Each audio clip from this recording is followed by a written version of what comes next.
Muito bom dia, nação. Logo cedo já estamos aqui trazendo as últimas notícias do Flamengo para vocês. E o Flamengo hoje vai entrar em campo, partida pelo Campeonato Brasileiro contra o São Paulo. Lembrando que ontem o Botafogo venceu a partida, né?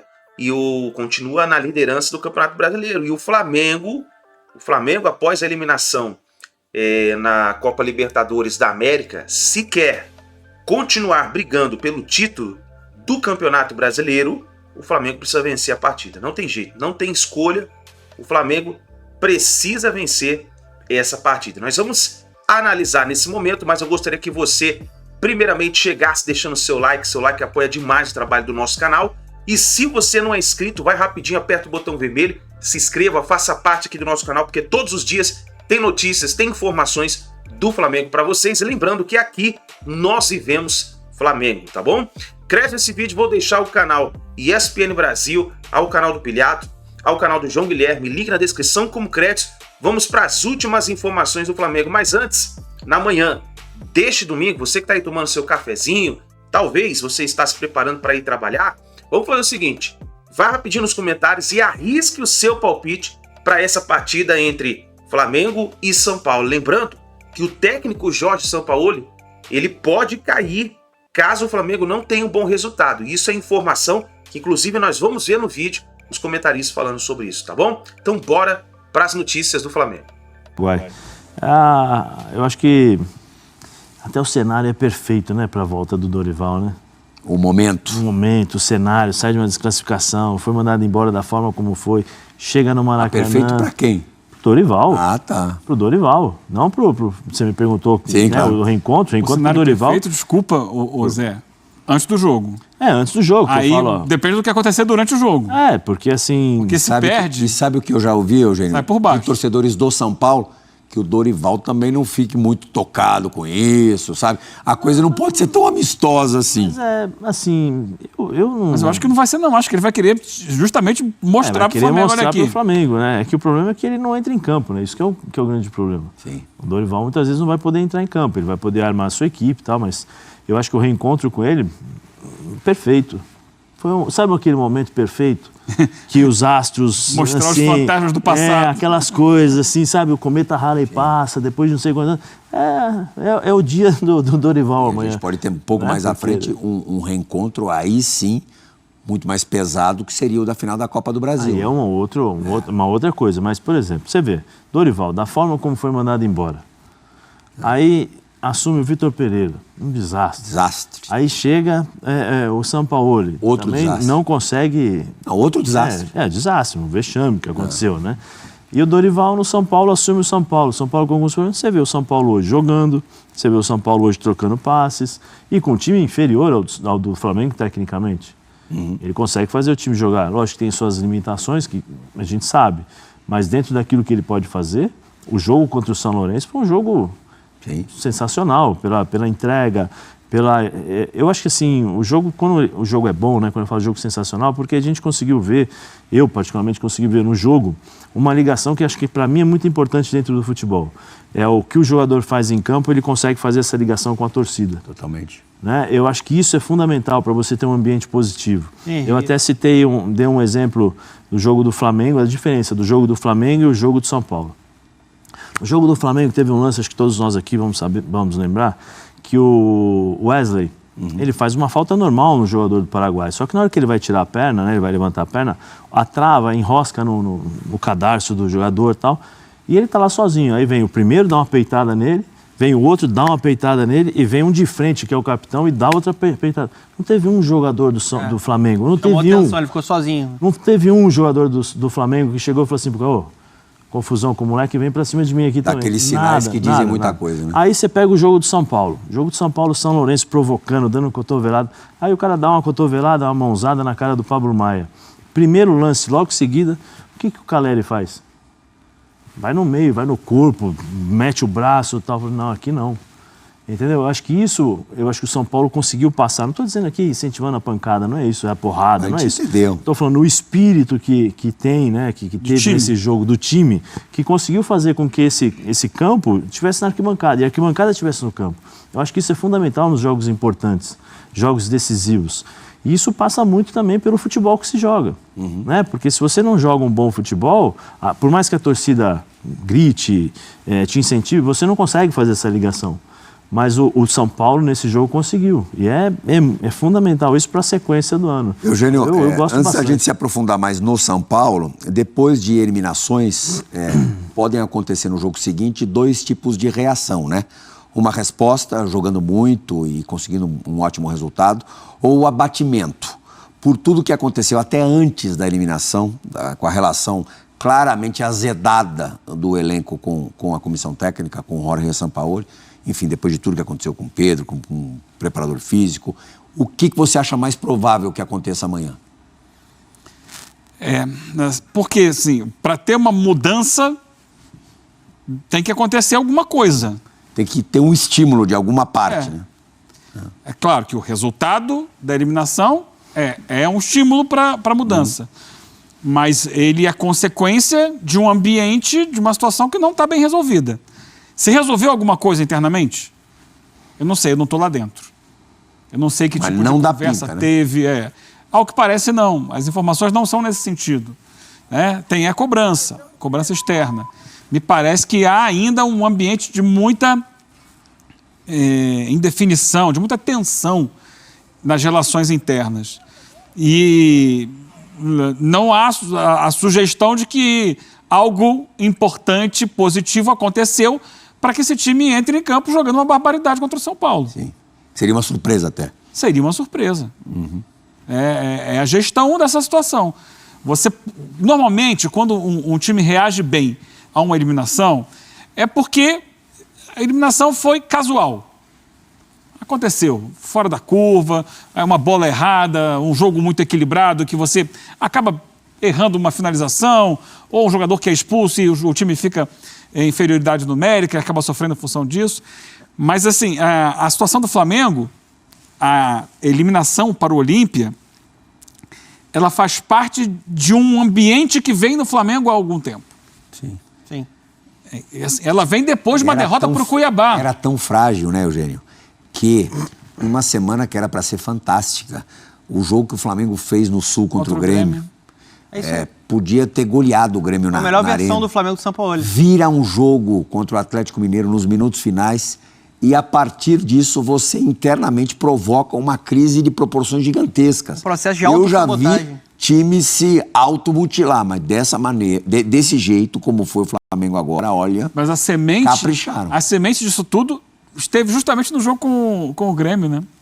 Que é a cobrança do Sampaoli ao Pedro pelo gol que ele não faz contra o Grêmio. Era para ter matado o confronto, né? Era para ter matado. Teria feito 3-0 e tal. Acho até que o Flamengo, naquele momento, tinha tudo para acelerar o jogo e fazer o terceiro ou talvez até o quarto, porque o Grêmio estava batido. Sim. Estava com inferioridade numérica também. E o Flamengo cadenciou demais o jogo e tal. Ficou aquela coisa assim, o Pedro entra, perde o gol. E ali eu acho que, assim, tem a notícia, né, de bastidores, de que houve uma cobrança do Sampaoli em relação ao Pedro naquele lance, que as coisas não ficaram bem resolvidas entre eles, e aí o jogo seguinte já é o do Atlético, e aí vem essa bola de neve acontecendo.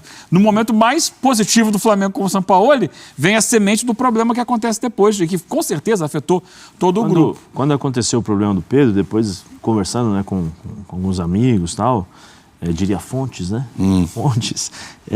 Dizem que a cobrança em cima do Pedro, que o Pedro falou sobre as questões psicológicas, né? Agressões psicológicas e tal. Covardia psicológica. Foi falado e conversei. O Pedro Ivo trouxe a informação, mas depois eu fui conversando assim, que realmente, de fato, a cobrança existia já nos treinamentos, até pela postura do Pedro, né? Até pela postura do Pedro, que o Sampaoli é um cara que exige muito, então exigia, cobrava do Pedro um pouco a mais. Então, eu não sei até quando... Eu acho que essa cobrança no Grêmio já era uma continuação de uma cobrança dos treinamentos. Né? A questão, assim, o torcedor do Flamengo deve estar de saco cheio, que a gente sempre volta para isso. O Flamengo, ele tem um problema muito além de um coletivo frágil. O Flamengo tem problemas coletivos, acho que o trabalho do São Paulo ele avançou até determinado ponto, mas no momento vem até regredindo. Tem problemas na parte defensiva, transição defensiva, bola aérea, a gente viu tudo isso muito exposto. Só que quando a gente fala de uma crise que está instalada, acho que tem que distribuir um pouco a culpa. Você tem a questão da comissão, um trabalho diário, a parte tática, tudo que aconteceu no caso Pedro, que é inadmissível, que joga uma bomba no vestiário em um momento que era para o Flamengo estar crescendo, né? Foi o que o Plihal falou. Que o Flamengo jogou contra o Grêmio, com as digitais do seu técnico, foi um jogo muito bom do Flamengo, todo mundo esperava. Agora esse time encaixou. O time está com o Sampaoli, está fechado, e aí depois vem todo esse processo. Aí você vê um grupo muito vitorioso, muito talentoso, o melhor elenco do futebol sul-americano, mas acomodado. Mas se está acomodado, tem algo acontecendo com a direção, dentro desse ambiente. O problema do Flamengo, acho que assim, não é fácil de você resolver com todo mundo que está lá agora. Ou você Dias antes ou uma semana antes, o Gabigol brigou com o Marcos Braz. Sim. Então, Também, assim, né? quando foi a última versão de um ambiente leve do Flamengo? Com o Dorival Júnior. Com o Dorival Júnior. O que a direção fez? Desculpa, gente, foi um processo de sabotagem do clube. Muito por isso, talvez nunca a direção tenha sido tão alvo quanto é agora. A gente acabou de mostrar as pichações no muro do Flamengo, nos muros do Flamengo. O Landim é claramente o alvo principal. O Plihal, o Flamengo, ele é uma referência quando a gente fala de um projeto de recuperação na parte financeira. Acho que todo clube tem que olhar com carinho para o que o Flamengo fez, porque ele, por muito tempo, fechou um pouco a torneira, né, foi pagando dívida, até você virar uma máquina que gira financeiramente e é capaz de contratar jogadores como o Pedro, como o Arrascaeta, como o Gabigol. Enfim, nesse ponto, nessa parte administrativa e financeira, eu acho que é referência. Agora, do ponto de vista esportivo, não existe um projeto ali. Não existe um projeto. É muito aleatório, é muito na base de um nome com grife, na base de um nome que é oferecido para a direção. Então, se você não tem uma identidade, se você não sabe o caminho que você quer seguir, se você não tem uma convicção, se você coloca técnico para ser triturado dentro de um contexto que não favorece o trabalho do técnico, fica nesse ciclo sem fim. Os jogadores são talentosos, eles resolvem o problema do Flamengo, já resolveram diversas oportunidades, são multicampeões, mas se você dá muita força para esse vestiário, e esse vestiário já é um vestiário de vários jogadores que são estrelas e vitoriosos, como é que se resolve isso quando os caras estão acomodados? Porque assim, uma coisa é você perder, como o Eugênio falou, você perder e você ser eliminado. A forma como o Flamengo foi eliminado contra o Olímpia é inadmissível. Quando você olha o jogo, você olha a ausência de competitividade. Tinha jogador olhando, marcando com o olho. Na própria narração, o próprio Paulo, né, o Paulo Andrade, a bola sai e fala assim, não tem ninguém marcando. Um jogo de oitava de final de Libertadores. Precisa de mais para motivação? Você como atleta? Não, no primeiro jogo o Olímpia já havia mostrado o que ele iria fazer. A bola na trave, do escanteio. Jogada forte. Mas curioso, né, Zé, que uma das críticas principais que esse time sofre e vem sofrendo é o de supostamente escolher o jogo. Eu não acho... Não chega a ser uma novidade, uma certa indolência desse time em algumas partidas. Claro que essa era uma partida pesada, um jogo que valia a vaga para você ficar entre os 8 melhores da América do Sul. De ali, continuar com o seu sonho do bicampeonato coladinho, o tetracampeonato. Mas tinha uma vantagem também, né, Zé? Sim. Já construída no Maracanã e saíram vencendo... 2-0, o Flamengo tinha 2-0. Aí acomodou. Sim, para mim eu acho que não é escolher o jogo, Plihal. Eu acho que, no caso, eu acho que assim, o Flamengo está tão no automático.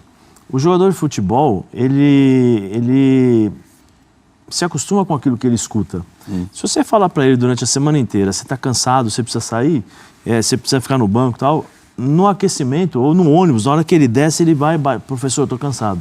Sim. Porque ele escuta isso. Se você trabalha de outra forma, olha, tem que jogar um jogo importante, você começa a pilhar, né, o jogador, a motivar, acho que não precisa motivar, porque os caras jogam no Flamengo, ganham um salário altíssimo, acho que você representa uma nação. Só isso, por si só, já seria uma grande motivação. Mas existe esse trabalho de bastidor. O que eu acho que no Flamengo é que o Flamengo se acostumou a escutar tantas vezes: esse time é muito bom tecnicamente, eles resolvem a hora que eles querem. Esse time é muito bom, tem aquele jogador e tal. Só que eles se esquecem que muitas vezes você não consegue fazer isso. Não é assim virar a chave. Não é apertar o botãozinho e beleza. Em determinados momentos, a equipe adversária, ela com a competitividade dela, ela consegue se igualar à sua qualidade. Então, para você fazer prevalecer a sua qualidade, você tem que igualar na vontade. Porque na hora da dividida, o cara que não tem tanta técnica, ele vai ficar para trás. Porque eu estou com o Donan é mais técnico. Eu vou chegar nele, o Donan tem a mesma vontade que eu. Só que ele vai tirar a bola e vai tocar para o Eugênio. Agora, se ele está com a nhaca, achando que ele vai resolver a hora que ele quiser, eu atropelo ele. Eu passo por cima dele. E foi o que aconteceu no jogo contra o Olímpia. Nem sempre, hoje, por conta do futebol, a evolução física e as questões táticas, te dão a possibilidade de fazer isso. Não preciso ir mais. Nunca. Não preciso ir tão longe. Jogo contra o Cuiabá. É só ver o jogo contra o Cuiabá. É o mesmo exemplo. Né? Então, assim, você precisa entender que o futebol não é assim. O Flamengo não entendeu. O Flamengo não é possível que esses jogadores, e os jogadores mais cascudos, os mais experientes, não tenham entrado no campo antes, não tenham sentido a atmosfera e falar assim, pô, esse jogo vai ser jogo gigante. Não é possível que eles não tenham entendido que, olhando nos olhos dos jogadores do Olímpia, você fala, pô, os caras estão na pegada. Tem algo a mais, eu preciso, entendeu? Só para finalizar o jogo de amanhã, o São Paulo... Bom, infelizmente esse jogo precede a 2 semifinais de Copa do Brasil. A gente não sabe como é que vai ser o Flamengo, não só pela questão moral, mas também porque no meio dessa crise, eu nem sei se o São Paulo teve muito tempo para pensar no time que ele vai... Os jogadores vão jogar para eles. Para eles? Eles. Não para ele, né? Não, para eles. E o São Paulo, esse sim, vai poupar bastante.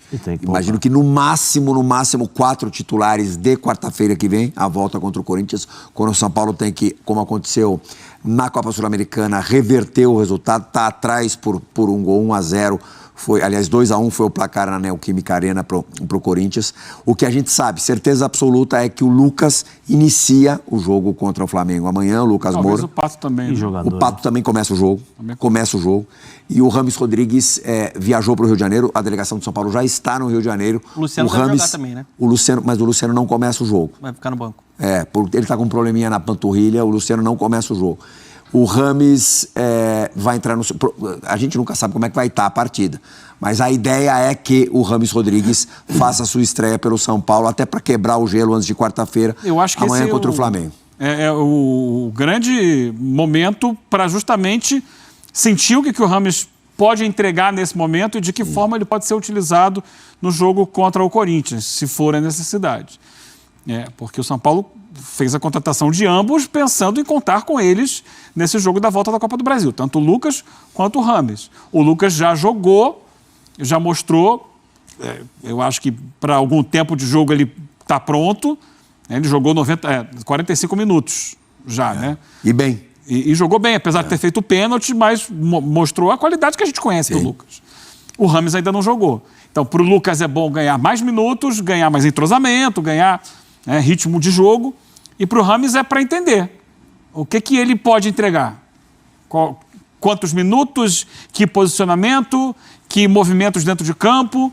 É a grande questão. O jogo de amanhã para o São Paulo contra o Flamengo é um grande teste para esses dois jogadores. Internamente tem gente parruda que defende que o Rames deveria iniciar o jogo de quarta-feira, apesar de não disputar um jogo oficial desde abril. Vocês acreditam no Rames começando o jogo na quarta? Acho que vai depender muito do que ele apresentar amanhã. Quando ele tiver... Mas se ele apresentar o mínimo, se ele apresentar algo próximo ao que fez o Lucas contra o Atlético Mineiro, talvez um pouco menos até, ele se credencia para começar o jogo? Até por tudo que envolve esse jogo contra o Corinthians? A questão é que o jogo vai ser um jogo muito competitivo, muito físico, de velocidade, de força. Isso 90 minutos. Me parece que o mais prudente, posso estar errado, seja usar esse jogador quando o time adversário já estiver um pouco mais cansado. Porque ele fisicamente nunca foi forte. Quem contribui menos com essa parte, a gente tem pouco tempo, quem contribui menos é o Luciano, que justamente está fora do jogo contra o Corinthians. O Rames poderia ser o substituto natural do Luciano e aí o Lucas brigaria pela vaga ou do Rato ou do Nestor. Jogando mais aberto, né? Mais do Rato, né? Mais do Rato. Quanto tempo o Rames Rodrigues não joga? Jogou final de abril. Abril, maio, junho, julho. Muito tempo. Agosto. Precisa ver agosto. Precisa ver como ele vai se recuperar desses 10, 15, 20 ou 30 minutos que ele vai jogar contra o Flamengo. E Zé, se tem uma dúvida, né, no caso Rames, é a parte física. Sim. O talento ele tem. Eu conversei com meus amigos lá da Grécia, né? Porque a notícia nova é a seguinte: o Sampaoli, ele já tem chances de cair do Flamengo, de sair do Flamengo, antes mesmo do jogo decisivo contra o Grêmio. Por que eu digo isso? Porque a partida contra o São Paulo já vai ser uma referência para a diretoria do Flamengo. A partida contra o São Paulo, se o Flamengo perder no Maracanã, pode sim gerar a demissão do Sampaoli. Não é nada impossível o Sampaoli já cair, já ser demitido no jogo contra o São Paulo. Isso é informação, isso não é suposição. Eu tenho a informação de que há chances do Sampaoli cair mesmo antes do jogo contra o Grêmio. Eu achei que isso seria impossível, estou apurando, estou conversando com pessoas de dentro do clube que me disseram o seguinte: não duvide que o Sampaoli seja demitido caso o Flamengo não vença o São Paulo no Maracanã. É o que eu acho que deve acontecer? Não. Eu não acho que deve haver a demissão do Sampaoli, principalmente antes do jogo contra o Grêmio. Porque vai chegar um novo treinador, vai chegar um treinador que não vai ter tido nenhum tempo de trabalho à frente do Flamengo para jogar uma partida decisiva. E aí, na minha opinião, vai se repetir um erro que aconteceu no começo do ano. Um erro que eu critiquei muito da diretoria do Flamengo, quando o Flamengo teve um novo treinador, na ocasião o Vitor Pereira, para decidir o seu jogo mais importante na temporada, que foi o jogo contra o Al Hilal, a semifinal do Mundial de Clubes. Então, eu não concordo que o Flamengo cometa o mesmo erro que cometeu no começo do ano. Ah, mas o Sampaoli não tem mais clima. Gente, o Flamengo, uma hora vai precisar arrumar o clima dentro do Flamengo. A diretoria do Flamengo, alguma hora, vai ter que mostrar para os jogadores do Flamengo que eles não mandam no clube, que eles não tomam decisões, que a decisão é da diretoria. O Sampaoli está indo bem? Não. Não está indo bem. O Sampaoli está cometendo erros? Sim, está cometendo erros. Mas foi a escolha da diretoria do Flamengo. A diretoria do Flamengo escolheu o Sampaoli. A diretoria do Flamengo já sabia como era o Sampaoli. Se eu, que sou do meio da bola, que conheço muita gente, sabia que o Sampaoli não conversa muito com o jogador, não dá abertura para o jogador, que o clima com o Sampaoli é meio marrento, o Landim também sabia. E a indicação do nome foi do Landim, foi do presidente. Até por isso que o Sampaoli ainda não caiu, tá? Porque o Sampaoli tinha grandes chances de ter caído quando houve a agressão do seu preparador físico ao Pedro, e o Rodolfo Landim foi contra a demissão, porque o nome do Sampaoli foi indicado pelo Rodolfo Landim. Então, a partir do momento que o Rodolfo Landim indica o Sampaoli, tem, claro, um pouco da vaidade do presidente de querer bancar o nome que ele indicou. Então, o Sampaoli não caiu ainda porque ele foi uma indicação do Rodolfo Landim. Isso é muito bom a gente deixar claro. Isso é muito bom a gente trazer aqui para vocês. Agora, que ele tem chances grandes de cair, ele tem. Por quê? Porque se o Flamengo continuar jogando da forma apática como está jogando, vai ser insustentável. E me desculpe, o Sampaoli hoje, como todos os outros treinadores que passaram pelo Flamengo, está nas mãos dos jogadores. O Sampaoli está nas mãos do elenco do Flamengo. E isso é complicado, porque é um elenco que já derrubou alguns treinadores, como o Vitor Pereira, como o próprio o Dorival não, como o Vitor Pereira, como o Paulo Souza. Então, eu acho que a diretoria precisa ter um pulso firme agora, que ela não vai ter, tá? Ah, mas já teve uma conversa. Não teve. Uma reunião forte, uma reunião para juntar todo mundo, para colocar ali os pingos nos is, não teve. Para limpar os pratos. Teve uma conversa. E me desculpa, uma conversa hoje não é o essencial para acontecer no Flamengo. O que tem que acontecer no Flamengo é ordem. É colocar as coisas em pratos limpos. E isso não está acontecendo. Então, a principal informação de hoje, Sampaoli tem grandes chances de sair do Flamengo. Tem grandes chances de ser demitido do Flamengo. O jogo contra o São Paulo já é determinante. Eu achei que ele jamais seria demitido antes do jogo decisivo contra o Grêmio. Mas pode acontecer sim, de acordo com fontes bem fortes que eu tenho dentro do Flamengo.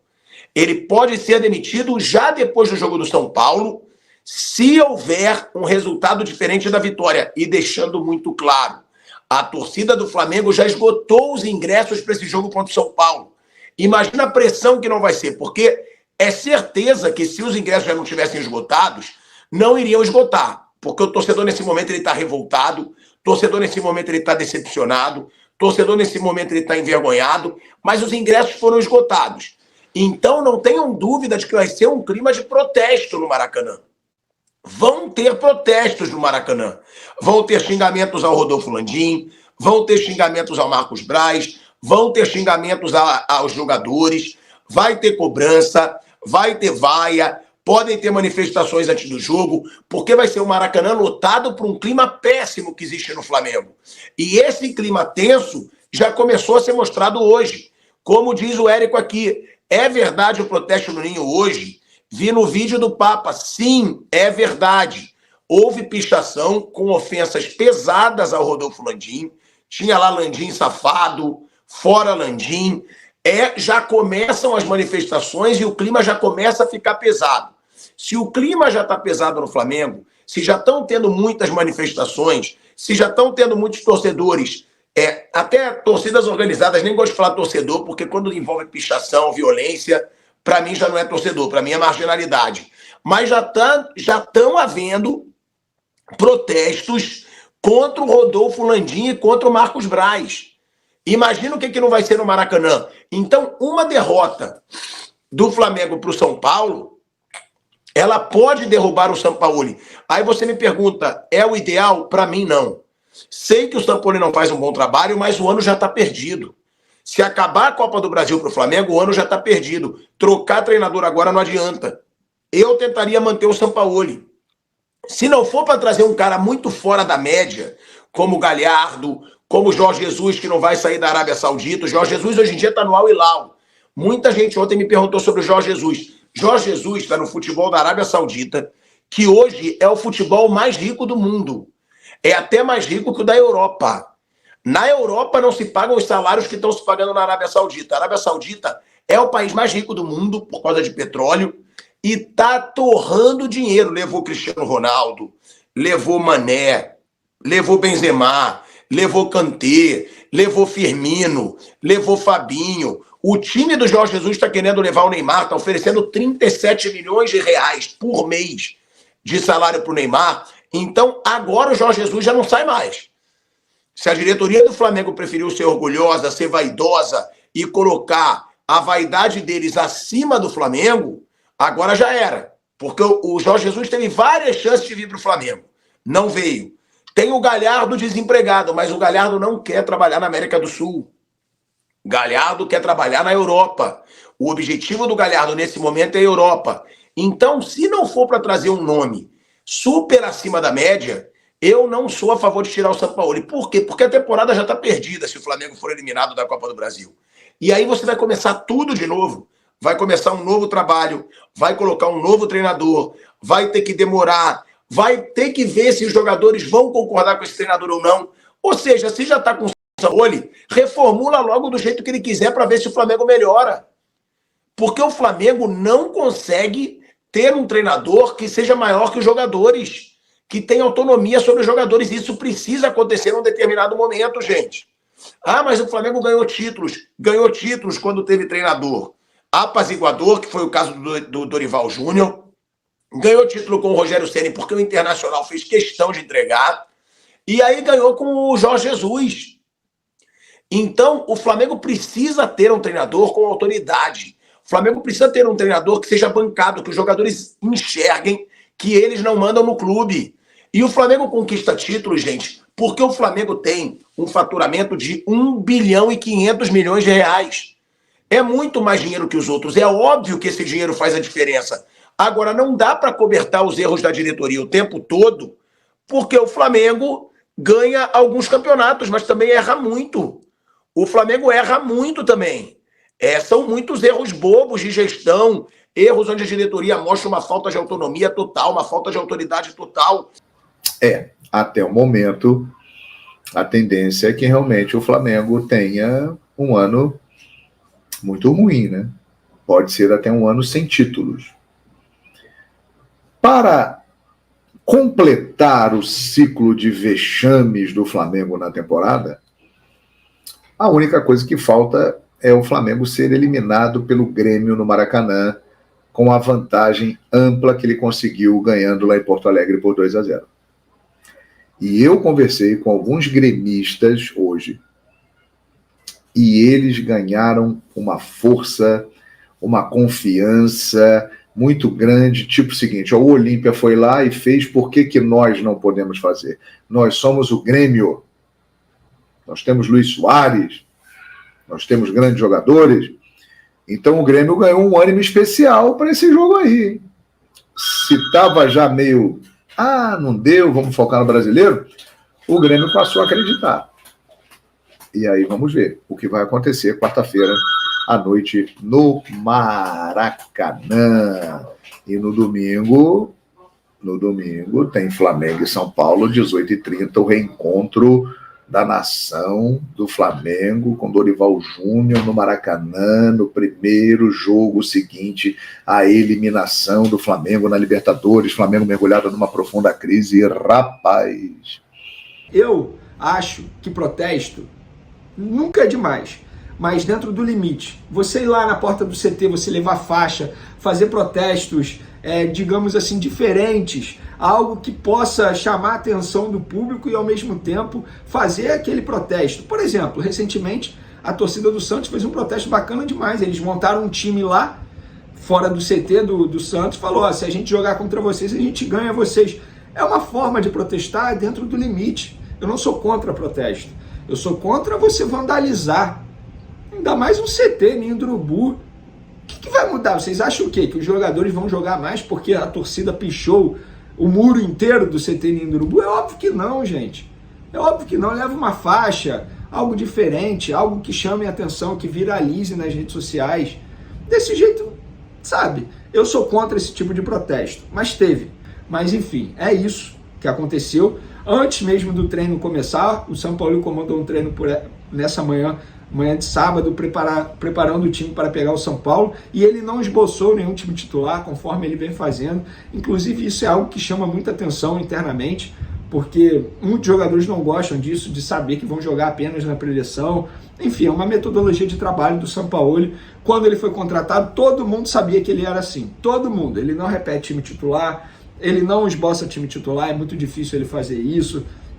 Então, é o pacote Sampaoli. Todo mundo que contratou o pacote Sampaoli sabia que ele é assim e ele não vai mudar.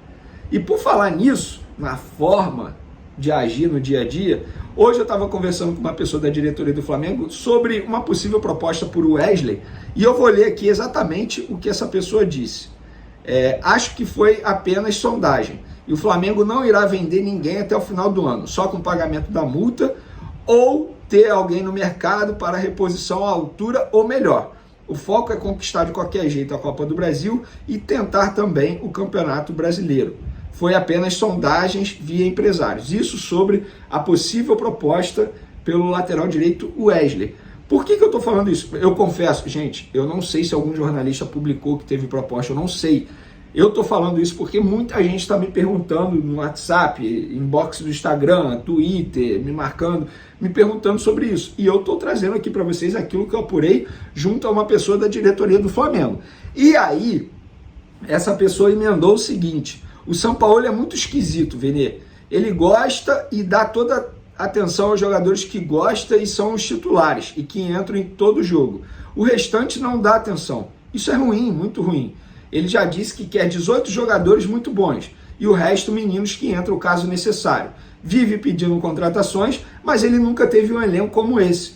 Ele que não consegue formar um time apesar do elenco. E assim, é verdade isso. Se a gente for parar e analisar, por exemplo, no futebol brasileiro, Santos e Atlético Mineiro, Esses dois times, ou melhor, esses dois elencos não eram como é o elenco do Flamengo hoje em dia. Cara, se a gente parar e analisar o elenco do Flamengo hoje, chama muita atenção, porque o investimento é muito alto. E vale ressaltar, Alan, contratado no meio desse ano, e Luiz Araújo, também contratado no meio desse ano, foram dois jogadores pedidos pelo técnico Sampaoli. Ele pediu. Ele pode até alegar que o Rossi ele não pediu, porque foi contratado no começo do ano, beleza. Mas o Alan e o Luiz Araújo, ele pediu e a diretoria fez um esforço absurdo e um esforço também financeiro, falando, para trazer esses dois jogadores a pedido do técnico Jorge Sampaoli. Mas, até o momento, o Sampaoli de fato está deixando a desejar. Eu brinquei aqui no vídeo anterior, se eu não me engano, fiz uma analogia, que o Sampaoli para mim é como aquela pessoa que eu sempre quis sair, chamar para jantar, conhecer melhor, aquele amor platônico, que quando você conhece, você percebe que não é aquilo tudo. É o Sampaoli para mim. Eu sempre quis ter o Sampaoli comandando o Flamengo. Agora que ele está comandando o Flamengo, eu percebi que ele não é isso tudo. Não é mesmo assim, infelizmente. Não está conseguindo fazer o time jogar. Eu sei que muitos pontos negativos do Flamengo não têm ligação ao Sampaoli e são desde antes da chegada do treinador. Concordo. Mas se a gente parar e analisar o desempenho do Flamengo com o Sampaoli, era para estar melhor. Eu esperava muito mais do Sampaoli. Ele acabou de ser eliminado para o Olímpia de virada, 3-1, gente. Vergonhosa a eliminação do Flamengo. E acho que ele tem obrigação, sim, de buscar a Copa do Brasil. Ele saiu na frente do Grêmio, 2-0. Na outra chave, ele pega Corinthians ou São Paulo. O Flamengo tem a obrigação de ganhar a Copa do Brasil desse ano. Por respeito aos torcedores do Flamengo que estão vivenciando vexame atrás de vexame nessa temporada. Ou eu preciso recordar aqui os vexames? Perdendo pro Al-Hilal no Mundial, perdendo Supercopa do Brasil, perdendo Recopa do Brasil, perdendo o Campeonato Carioca. Vamos lá, tem mais. Libertadores. Gente, o Flamengo em 4 jogos na Libertadores esse ano, fora de casa, não venceu nenhum. 2 empates, 2 derrotas. E estamos falando de adversários teoricamente tranquilos, gente. Eu publiquei isso aqui no meu Twitter ontem. Vamos lá. Alcas, fora. O Flamengo perdeu de 2-1. Quem é Alcas? Racing, fora. 1-1. Racing, beleza. Vou até aceitar. Vamos lá. Nublense, fora. 1-1. Olímpia, fora. 3-1 Olímpia de virada. De forma vexatória. Então, galera. Só uma outra questão aqui. Muita gente me pergunta se o Flamengo vai contratar lateral esquerdo ainda esse ano. A pessoa acabou de me responder. Não, só para 2024. Pois é, inacreditável. Enfim, eu venho falando sobre isso aqui há muito tempo. Não dá para confiar no Felipe Luiz. Craque, gênio da bola, melhor lateral esquerdo que eu vi com a camisa do Flamengo. Mas fisicamente ele não aguenta mais. Isso ficou nítido contra o Olímpia, gente. Toda a jogada do time paraguaio foi nas costas do Felipe Luiz. Fisicamente, ele não aguenta mais. Chega! O Flamengo deveria contratar, sim, um lateral esquerdo. E sobre o Al Nassr ter procurado o Flamengo, demonstrando interesse ao Ayrton Lucas, o que me relataram foi apenas uma sondagem e antes do Al Nassr contratar o Alex Telles. Não foi agora, não. Ou seja, tem dias isso. Dias. Então tá aí, nação, essas foram as últimas informações do Flamengo. Então essa será uma possível escalação do Flamengo, né? A provável escalação do Mengão, com o goleiro Matheus Cunha, aí na defesa Davi Luiz e Fabrício Bruno, nas laterais Felipe Luiz, Wesley e lá no meio de campo Gerson, Thiago Maia. Aí um quarteto fantástico novamente, né? Gabigol, Bruno Henrique, Arrascaeta e o Everton Ribeiro. Então, provavelmente deve ser essa escalação que vai acontecer hoje no